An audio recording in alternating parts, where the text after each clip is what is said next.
ഇപ്പോൾ രേവതി മെല്ലെ മെല്ലെ കല്യാണ വർക്കുകൾ കല്യാണത്തിൻ്റെ ഡെക്കറേഷൻ വർക്കുകളൊക്കെ എടുത്തെടുത്ത് കുറച്ച് കൂടിയ എമൗണ്ടിലുള്ള വർക്കുകളൊക്കെ എടുക്കാൻ തുടങ്ങിയിട്ടുണ്ട് കേട്ടോ. അതുകൊണ്ട് തന്നെ രേവതിക്ക് പതിയെ പതിയെ ശത്രുക്കൾ കൂടിയിട്ടുണ്ട്.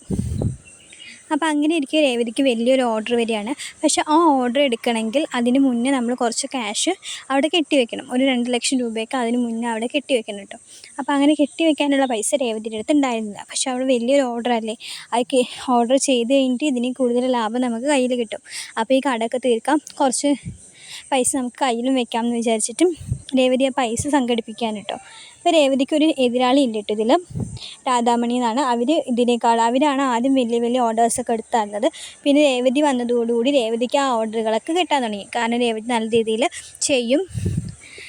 ചെയ്യണതോടും കൂടി രേവതിക്ക് അതൊക്കെ കിട്ടാൻ തുടങ്ങി. അപ്പോൾ ഇത് രാധാമണിക്ക് തീരെ ഇഷ്ടമാവില്ല. അപ്പോൾ രാധാമണി എന്ത് ചെയ്യുന്നു, ചന്ദ്രമതിനെ കൂട്ടുപിടിച്ചിട്ടാണ് രേവതിയുടെ നീക്കങ്ങളൊക്കെ അറിയുന്നത്. അപ്പോൾ ഈ പൈസ സംഘടിപ്പിക്കാൻ രേവതിക്ക് പറ്റിയില്ല എന്നുണ്ടെങ്കിൽ ഇന്ന ദിവസം, ഇപ്പോൾ ഈ ദിവസത്തിൻ്റെ 10 മണിക്കുള്ളിൽ ആ പൈസ അവിടെ കെട്ടിവെച്ചില്ലെങ്കിൽ അടുത്ത ആൾക്ക് ഓർഡർ കൈമാറും. അപ്പോൾ അടുത്ത ആളെന്ന് പറയുമ്പോൾ രേവതിക്ക് അത് കെട്ടിവെക്കാൻ പറ്റിയില്ലെങ്കിൽ നേരെ തിരിച്ച് ആ ഓർഡർ എത്തുന്നത് രാധാമണിയുടെ കയ്യിലായിരിക്കും കേട്ടോ.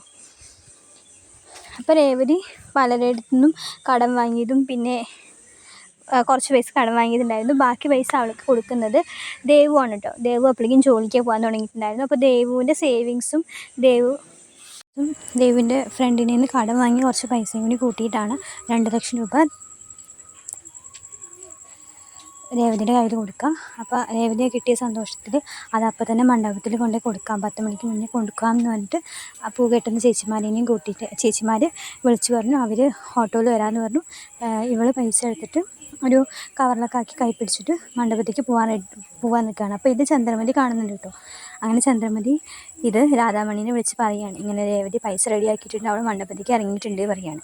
രാധാമണിയാണ് ഈ മണ്ഡപത്തിൽ പോയി വെയിറ്റ് ചെയ്യുകയാണ്. രേവതി വരുന്നത് എങ്ങനെയും മുടക്കിയിട്ട് ആ ഓർഡർ തനിക്ക് കൈപ്പറ്റിയിരിക്കണം എന്ന് വിചാരിച്ചിട്ട് രേവതിനെ തടയാൻ വേണ്ടി അവിടെ നിൽക്കുകയാണ്. അപ്പോൾ ഇങ്ങനെ രേവതി പണമായിട്ട് വരുന്ന സന്ദർഭത്തിൽ ചന്ദ്രമതി ഇങ്ങനെ വിളിച്ചു പറഞ്ഞു രേവതി വരുന്നുണ്ട് എന്ന് പറഞ്ഞപ്പോൾ ഇവരെന്ത് ചെയ്തു, 2 ആൾക്കാരെ ഏർപ്പാടാക്കിയിട്ട് രേവതിയുടെ കയ്യിൽ നിന്ന് ആ പണം മോഷ്ടിച്ച് കൊണ്ടുപോകാൻ പദ്ധതി ഇടുകയാണ്. അങ്ങനെ രേവതി പകുതി എത്തിയപ്പോൾ ഓട്ടോ ബ്രേക്ക് ഡൗൺ ആയി. ആ ബ്രേക്ക് ഡൗൺ ആയപ്പോൾ രേവതി അയാൾക്ക് പൈസ കൊടുത്തിട്ട് അവിടെ നിന്ന് കുറച്ച് ദൂരെ മണ്ഡപത്തേക്ക് പോകും. അപ്പോൾ രേവതി അവിടെ നിന്ന് നടക്കാമെന്ന് വിചാരിച്ചിട്ട് നടക്കാൻ പോവാണ്. നടന്നു പോകുമ്പോൾ ഇവളെ കാത്ത് നിൽക്കുന്നുണ്ട് പൈസ തട്ടിയെടുക്കാൻ വേണ്ടിയിട്ട്.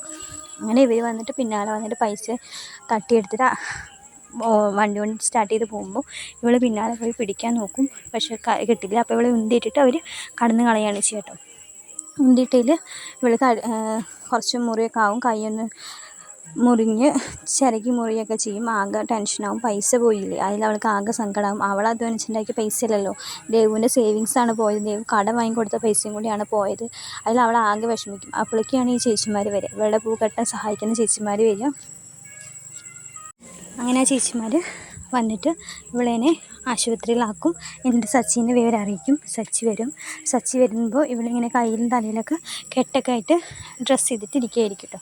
അപ്പോൾ സച്ചിനെ കണ്ടത് ഇവൾ കെട്ടിപ്പിടിച്ച് കരഞ്ഞിട്ട് ഇങ്ങനെ കാര്യം പറയും. അപ്പോൾ സച്ചി പറയും, നീ കരയണ്ട, പൈസ ഇല്ലെങ്കിൽ നമുക്ക് എങ്ങനെയും റെഡിയാക്കി കൊടുക്കാം, നീ വിഷമിക്കണ്ട, അപ്പോൾ ഓർഡർ പോയത് പോട്ടെ, സാരല്ല പറയും.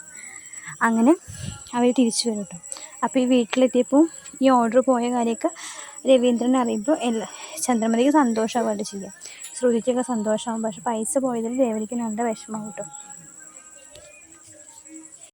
ദേവു അത്രയും കഷ്ടപ്പെട്ടുണ്ടാക്കിയ പൈസയാണ് പോയത് ഞാൻ കാരണം, എൻ്റെ സൂക്ഷ്മമില്ലാത്ത കാരണം എന്നൊക്കെ പറഞ്ഞിട്ട് രേവതി എല്ലാവരുടെ മുന്നിലും കുറേ കാര്യം കിട്ടും. ഇപ്പോൾ ഈ കരച്ചിൽ വിഷമം കണ്ടിട്ട് രവീന്ദ്രൻ പറയും, ചന്ദ്രൻ നിൻ്റെ അടുത്ത് സ്വർണ്ണം ഉണ്ടല്ലോ, ആ സ്വർണ്ണം നീ ഇവൾക്ക് കൊടുക്ക്, അവൾ പണയം വെച്ചിട്ട് ആ കാശ് ദേവുവിന് തിരിച്ചു കൊടുക്കട്ടെ, കടം വാങ്ങിയ കാശല്ലേ, അത് ഇന്ന് കിട്ടും നാളെ കിട്ടിച്ചിട്ടല്ലേ അവൾ മേടിച്ചു കൊണ്ടുണ്ടാവുക, നീ അത് കൊടുക്ക്,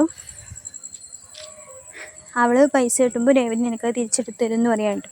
അപ്പോൾ ചന്ദ്ര ദേഷ്യപ്പെടുക ചെയ്യാറ്. ചന്ദ്ര പറയും, എൻ്റെ സ്വർണ്ണം ഞാനിതിൽ ഇവൾക്ക് കൊടുക്കണം, ഇവൾ പൈസ കൊണ്ട് തുളച്ചതിന് ഞാനെന്ത് ചെയ്യും, എൻ്റെ സ്വർണ്ണം ഞാൻ ആർക്കും കൊടുക്കാറുണ്ട്. ചന്ദ്രപതി നന്നായിട്ട് ദേഷ്യപ്പെടുകയാണ് ചെയ്യാം. അപ്പോൾ സച്ചി പറയും, വേണ്ട അച്ഛാ, ആരുടെയും സ്വർണ്ണം ഞങ്ങൾക്ക് വേണ്ട, പൈസ ഇല്ലാതെ ഞങ്ങൾ എങ്ങനെയും തിരിച്ചു കൊടുത്തോളാം, അല്ലെങ്കിൽ അമ്മയുടെ നിന്നൊക്കെ സ്വർണ്ണം വാങ്ങിയിട്ട് അത് തിരിച്ചു കൊടുത്താൽ പിന്നെ അത് ഞങ്ങൾ കേട്ടോണ്ടിരിക്കണം, എന്തിനാ വെറുതെ, വേണ്ട, പൈസ ഇല്ലാതെ ഞങ്ങൾ എങ്ങനെയും തിരിച്ചു കൊടുത്തോളാം, പിന്നെ ഈ പൈസ എങ്ങനെ പോകാൻ കാരണം എന്നൊക്കെ ഞങ്ങൾക്ക് മനസ്സിലായിട്ടുണ്ട്. അതെന്തായാലും ഞാൻ കണ്ടുപിടിച്ച ഒരാളെ ഞാൻ വെറുതെ വിടില്ലാന്ന് തെച്ച് പറയട്ടോ. അപ്പോൾ ചന്ദ്രയ്ക്ക് ചെറുതായിട്ടൊരു പേടിയുണ്ടാവും. പക്ഷേ രേവതിക്ക് ഈ വിഷമം തന്നെയുള്ളൂ. രേവതിക്ക് കയ്യിൽ നിന്ന് പൈസ പോയല്ലോ എന്നുള്ള വിഷമമായിരിക്കും.